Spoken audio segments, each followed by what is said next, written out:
5, 4, 3, 2, 1. Hello and welcome to HyzerCast episode 8. I'm Dave here with Joanna and Lou. We have another exciting episode to bring you guys. We talk about rules frequently on this podcast. We never really talked about rule enforcement and the issue it kind of comes with disc golf in that the players have to enforce the rules themselves. Self-governed. Self-governed. That's the word I was looking for. Thank you. So, we're going to get right into it with some of the rules that we see either watching Pro Tour or come up with casual rounds. Some of them that come off the top of my head are taking too much time at your lie or foot faulting at your lie. And this becomes an issue when the players on the card have to call other players on the card. So what do you guys think about, coming into instances with that? Gotta call it. That's simple. So it happens. Probably more foot faulting than anything, I would think. So taking time to get to your lie is a thing. We see it all over the internet. Certainly a few examples come to mind. Nico, right off the bat, if you didn't see the 100 video, it just speaks volumes to you. And there's been more videos than just that. The attention to how much time you take. And then the trickle-down effect. The pros are doing it. They're taking all the time in the world. Then I'm MA3. That's what I should be doing. Right. And it's not a good look. It doesn't really set a precedence for our rules. And so there's a lot to look at there. The pros setting a good example would help, I'm sure, contribute. But it's not going to go away. Someone's fear to kind of call, I guess. They're thinking of outcomes.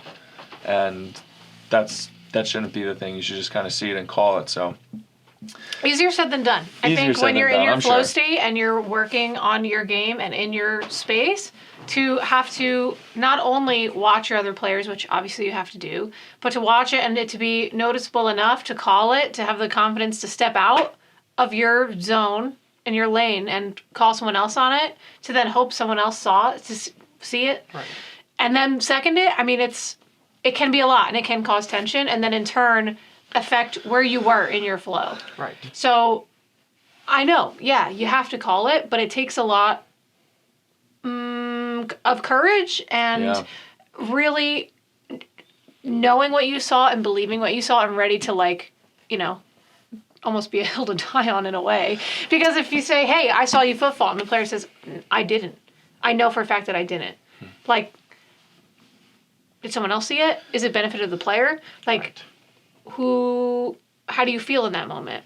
And I mean, you can't really think about emotions, okay, in high level, you can't think about emotions, but in reality, in that moment, happen. They totally do, and they can affect your whole round.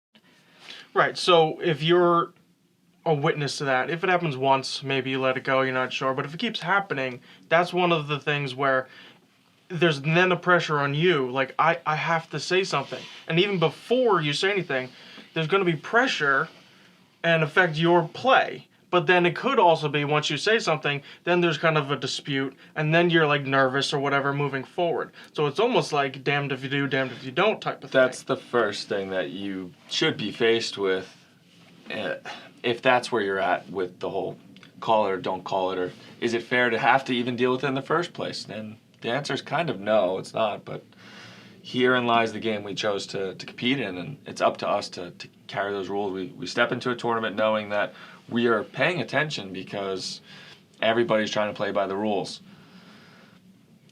In the event that someone doesn't play by the rules, we sign up to kind of call them out on it. If you're morally stuck, you're at a point that's totally unfair to you. It should never come down to that. You got to talk with your card mates. Maybe not go straight for the warning. Just a subtle jab. Don't be afraid to get personal with people. You may be playing with somebody the first time ever, but you still would like to know their name, maybe where they're from. It sets up a little bit of room to have open dialogue. Maybe after 3 holes, you always take that long? And laugh it off.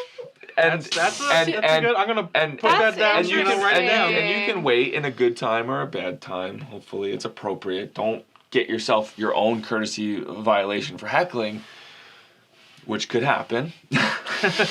So you just got to know, in my opinion, how to handle it before you have to throw the warning out. Then, if you're at the stage where you do have to throw the warning out, you're in that position whether if you find emotions with it or you try to process it, you do become damned if you do, damned if you don't. So you might as well do, because it's going to bother you more that they're gaining strokes by playing the way they want to feel comfortable. And in the meantime, they're not playing by the rules. You're burdened. You almost end up could becoming the person who's more at fault here than anything. Right. They could be inadvertently doing could it, be but you know they are. Always, you see it, you speak up. I think that's the majority of people out there. And no matter what happens, if you see it, it goes right to your stomach. I'm about to yell, foot fault, foot fault. Sorry. Yeah, I mean, I think also, too, you have to hope that people on your card know the rules. If it still happens that, like, people don't know. I've experienced someone asking a question, and I actually was unsure of the answer. And I was like, you know what? Let's ask the other card mates, because I think I know this answer, but I'm not 100% sure on this. And, like, we ended up coming to a decision because we're like, okay, this is what we think the rule is, and this is, like, the interpretation of what you're asking in this scenario. Like, this doesn't say casual, but, like, can it be casual, or is it dangerous to you? So, like, figuring that out, but it's great that they asked, but then also having a discussion with people who truly know the rules, like, that's important. Because if someone just says, I don't know, it's up to you guys, then then you're like, oh arbitrary. my God, am I suddenly the marshal on the card, and I'm not a marshal on the card? Like, I think that would be a great solution, to actually have marshals on the course. Yeah. Undoubtedly. Having more of them, like having them around, or in a quick enough time that they can get to a place of contention and weigh in. Once again, it's what are we playing? Yeah. I try to play some majors through the year.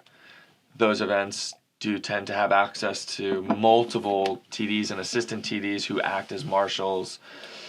Even some of the scorekeepers have been brought up as, like, could they become marshals and keep score? Could this become a position for the major events? That would be totally cool. C tier. Yeah. No. 10 to a division. Yeah, gonna be tough. But we saw this in Music City Open. Couldn't get anybody to help with parking. We might not have a marshal team. Yeah.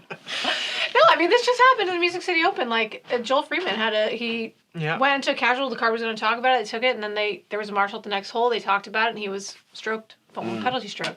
So, like, it does happen. And you said knowing the rules helps being a disc golfer. Mm-hmm. So knowing the rules helps everybody not end up in these situations where there should be kind of these rule discrepancies or these liberties or like self-entitlements to just stretch out time or stretch out your footing or some of the rules. Yeah. Or you're just lazy or careless. That could happen, but nonetheless, they should be called. And are we going to have marshals step in later on? That'd be cool. I think it would be great. It'd be great to see. And I think for the amount of times, foot faults or things happen on the biggest pro stages, and we don't see anything happen, I think it would be wildly interesting to see everything called. Right. And then say, oh, wow, okay, like this is they're really cracking down on this. Wow. Yeah. Not like saying, oh, you stepped outside a foot or something, but like when the disc pops up when you step down and when you plant, like that's really blatant, and you see it a lot. But, yes. Yeah, but it happens everywhere. And that, echoing what you said, if you have marshals, that's less likely to happen. If you leave it up to the card, there could be, I don't know, it's that way, and there's a lot of time trying to figure out the right calls, I guess, when it comes to some of the rules. But I'm trying to picture the worst time I've had to call a rule. Have you ever been called? I've been called for 1 foot fault in my whole career. Was it seconded? I've never been courtesied or given a stroke by my play on the course. So my foot fault, was in front of everybody. So the most public way to do it. If you're got a foot fault, you better go big, baby. Live television. I remember like it was yesterday. HyzerMedia was filming. Check out our channel. No, just kidding. It was a warm spring day. Picture this. Foot fault. East Roswell course in Georgia. Great property, great course. That year, Katrina Allen won the event, and Paul Ulibarri won. Little old me didn't do so well. But it was just one hole. It was my first and only foot fault. And that was ever cool. It was an alternate. Oh. Oh, excuse me. It's story time with Joanna. Go ahead, Joanna. Talk what you want. Give me my coffee back. It's so good.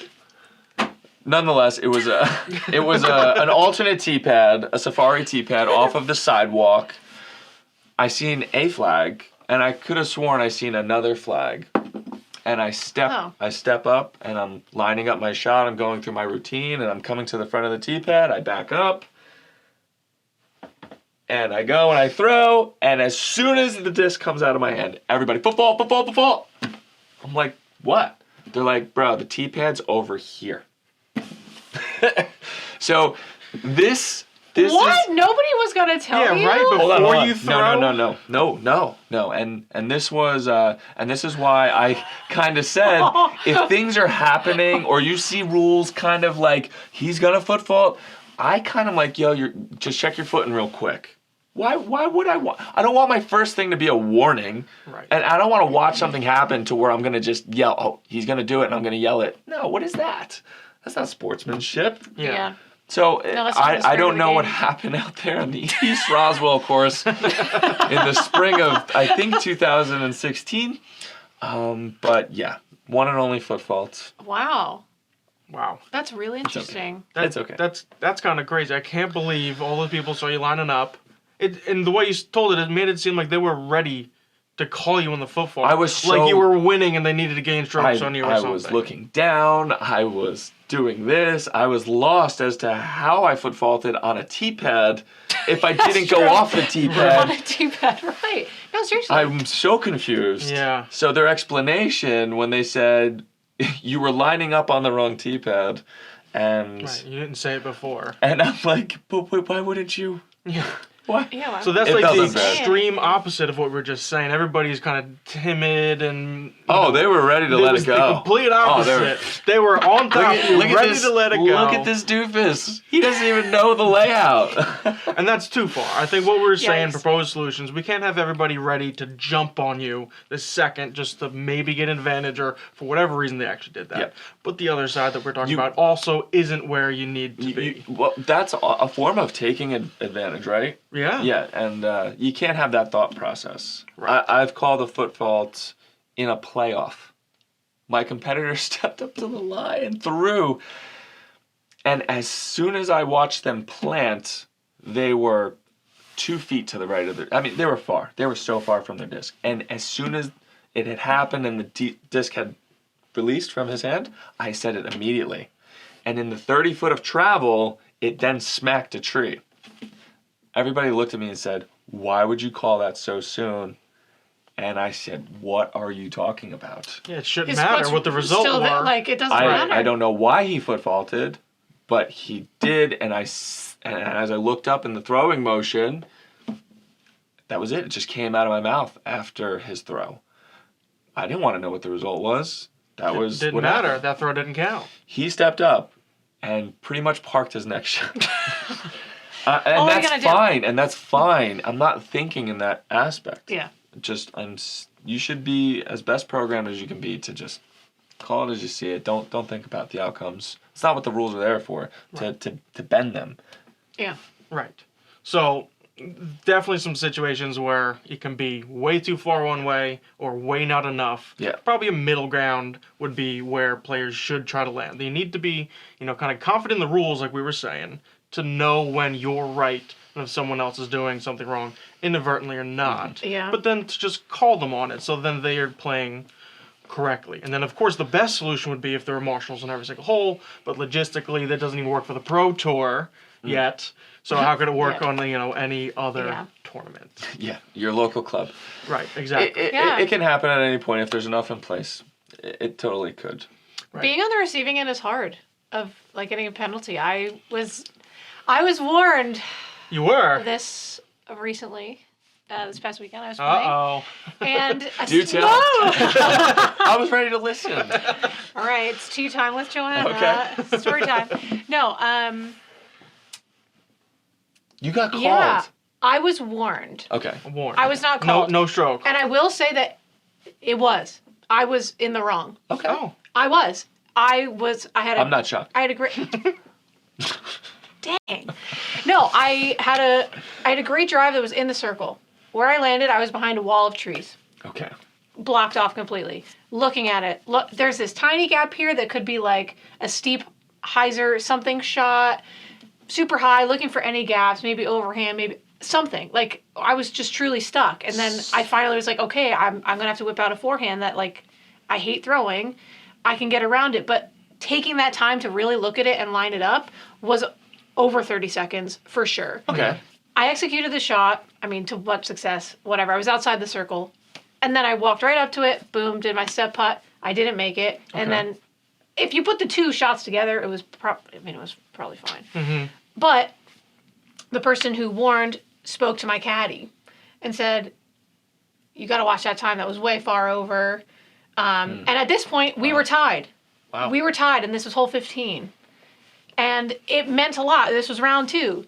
And after she called it, the next hole, I parred, she bogeyed. The next hole, I parred, she bogeyed. And I wonder if that played a part in her execution of her own game. I don't know. I don't know her. It was the first time I ever played with her. But I'm curious if noticing that and her feeling that, me thinking about this shot, like, you know, does it give me a competitive advantage? I don't know. I was really stuck. Like, I bogeyed the hole. It's not like I took a long time and nailed a huge birdie putt. Like, I didn't end up benefiting at all from my lie. Right. Like, where I was, it was terrible. So, like, feeling, I guess, in turmoil enough to mention that to my caddy. I mean, I think it was nice that she didn't maybe come up to me, but to say to someone else, I wonder if the card was talking about it. I don't know, because they were standing together and I was alone. I think if you know your routine, I mean, there's a handful of situations on the disc golf course. And we're not bending the rules here, folks. There's a handful of times where you're somewhere you don't want to be. Yeah. And just because you're at your lie, we can be sticklers for the rules for sure, but there's a handful of times where you need a moment to guess, is this the best move? I don't know that you being in a tie for the lead or having a lead card has much to do with it. I think in a general sense in your performance, if you're playing to a great pace where you have your routine, you're not abusing time, but then you're stumped, literally because you're behind a stump. And yeah. you should be, you know, your card mates should be able to kind of identify the gears are turning and you're trying to figure out your out. So was your experience personal? Was there something going on? I have no idea. I mean, I wouldn't get hung up on that. I think that I just thought it was interesting, and I'm gonna hats off to my caddy for not telling me about it until hole 17. Okay. He monitored me playing. Like, we would talk about shot, boom, execution, boom, execution. At that point, he was like, I want you to know that this was brought up. You've played clean. You've played in time the whole day, except for that one shot, and you've continued to play in time. I want you to know this happened, so you're aware, but don't let it affect you. At this point, I had 2 strokes. He's like, just play clean, finish out 17, 18. Don't worry about it. But I think it's good to know, because it was the first time any rule, warning, violation, whatever, has ever come my way in any shape or form. So that's kind of an interesting time in the round where she brought that up, because like you said, you were tied, and it wasn't just something you were doing all around, and now she, like we said earlier, once happens, whatever, but if it's a continuous thing, well, you gotta call it. This was like a one-time thing towards from what the I end thought, of the I mean, round. I didn't think I was playing slow. I'm giving you the benefit of the doubt this time. I wasn't there. Right. Thank you. So, like, Benefit the player. Right. Tie goes to the runner. It's strange for her to call this off the one time, because like Lou was saying, it's 30 seconds, yes, but there are times when, you know, you need to walk near your lie, see what you have, go back to your bag, grab a disc or two, try this way, and then you kind of have... To be fair, I had marked it. Did you get to, did you have a chance to play with her the first round? I did. See, and nothing was said the first round? Nothing. This is close That's why case. I think I did nothing wrong except for that shot. But who knows? I mean, does people's playing styles get under people's skin? Probably. Like, that's just the way we are. Like, I guarantee it. People, I mean, look. Like Men's Wearhouse. Do we have time for one more story with Lou? Always. Sure. Okay. There's always a story time. Because do you want the mug? No. Oh. You've been very greedy with the mug. Look, hers. it's my mug, so. Makes sense. I won this from a CTP, okay? Very clever of you to say that. That's what she would say. Are you a clone? That's what a clone would say. Yeah. Oh, just tell your story. Yeah. All right. So I had opportunity to play with somebody for the first time in years. Been seeing this individual at tournaments left and right, but now finally carded up. Cool. And we talked about that before the start of our round. And it was a little rainy in the beginning, and we were like, geez, 9 or 10 holes in. We're through the front 9, and there was half rain, half not rain, and the rain routine was the regular routine. It just got very long. The caddies would get up to him and his caddy would get up to the lie, and then they would stand there and talk about it for a good minute, and then he would get his disc and he would do his routine, and in just like a couple shots, it's like, man, I think in the one hole, it was a par 5, I think he parred it, but it equated for almost 10 minutes or plus of play. And that's a lot of time when there's nobody in front of you. And there was nobody in front of us. And that was the whole round up to that point. So I had asked a card mate, does he just play slow? Have you played with him before? Nobody knew, and I didn't want to. I don't think it was bothering me, but I was seeing that it was way too much. It was an abuse of the time. So we finished a hole that was just whatever, and I was like, hey man, I'm like we just gotta speed it up a little bit. It's taking you a little over a minute before you're even taking a disc out of your bag. And he says, oh, okay. And that was it. It wasn't a warning. It was just the thing that I had noticed that I'm standing there for a while. Yeah. And how many holes do we go before we run into a backup and it didn't even matter? 2 holes. We make it 2 more holes and it's like, Take all the time you want. Should I hurry up some more, Lou? And first opportunity to play with this gentleman, I didn't want to have to say it, but I thought I would say it before I felt like it was a thing. And I just spoke up about it. I didn't feel like I was being mean or warning and being too crucial about it. Just wanted to say, hey, taking too long, guy. And wow, it bit me in 2 holes. But you can't, 2 3 card backup. Yes, you can. I mean, maybe you can predict it, but you don't know it's there if you don't see it. Oh, it was there. And I felt terrible. I didn't feel terrible, but it was... Oh. I didn't feel terrible. Here's what I was really excited about. The way that I delivered it, he was so ready to just have the joke back at me. And it was good. So at that point I knew, okay, at least he knows that I can laugh about it with him. Yeah. And he knows that, and I hope that he knows, if he's watching, that it was coming from a fun place to just, let's keep up our pace so we don't get stuck in the mud here. I think that's a great way. Literally in the rain, stuck in the mud. Stuck in the mud. That's a great way to approach it, because we're talking about like the solutions for this problem.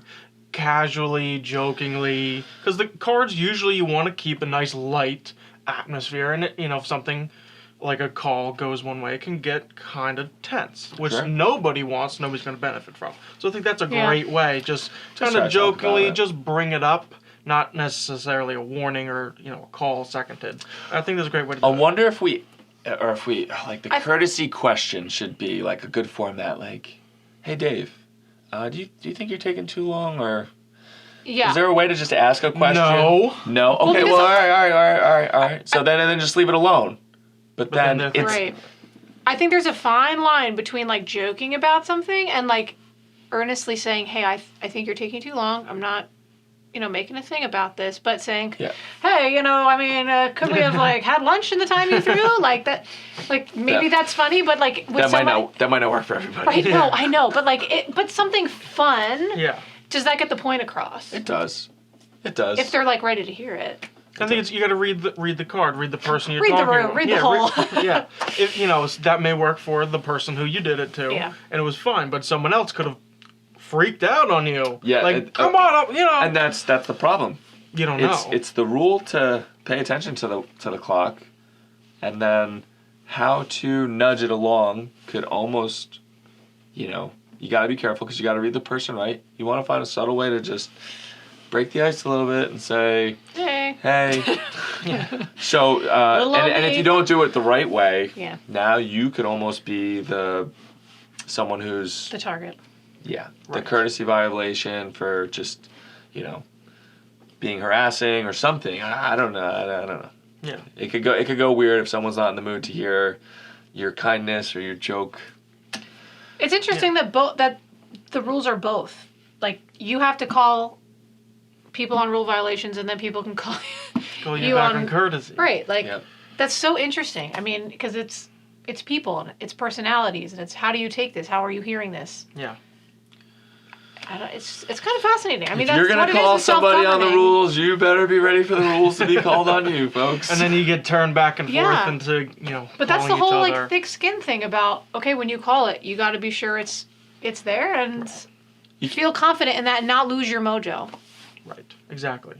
So there's definitely been instances where we've all come into it. Yeah. Yeah. See, You're I thinking. get it. Deep in Because thought. I'm picturing somebody saying somebody was out of bounds too recently. Hey, you're out of bounds. You got to throw. And we're like, the road's not OB here. Oh, okay. So, but he didn't know the rules, but the rest of the car did, so it was okay. Funny Just moment. ready to bounce, but just wrong. See, that's another instance you just don't want to be in. Sure. No. Know the rules. Know the layout. Yeah. You should do okay. Yeah. Call them as you see them. Honestly, exactly. can you guys in the comments tell us if you've ever been called or if you've called someone, what that was like before, during, and after? I think it's fascinating, like people's experience with this, Yeah. because it's varied for sure. And Lots some of of the different and the experiences. rules, how they've changed over the years, could have affected how these rule calls could have been too. Yeah. In past, just like a football, you got to get rethrow. It was a rethrow, and that, how did that go? And now it's less of the rethrow and just take the stroke and move on, which for speed of play. But leave us some good ones. We want to hear it. Yep. Yeah, I'm dying to know. Absolutely. So, like they said, comment down below if you've experienced something like that. Tell us about it. Maybe we'll read them on air or something in the future. Bring Ooh. up something about something we Story didn't talk time. about. Right. Reading glasses. But that's going to do it for episode 8 for HyzerCast. Thank you guys all for watching. Real quick plug, HyzerMedia. We're very close to 1,000 subscribers. What's that? HyzerCast is going to get there really close. Really soon. Don't worry. But HyzerMedia- HyzerMedia is giving away a disc over on their channel. For everybody who subscribes to their channel, going to get potential disc giveaway. It's a Sexton Firebird. Go check that out. Thanks for watching, and we'll see you guys on the next hole.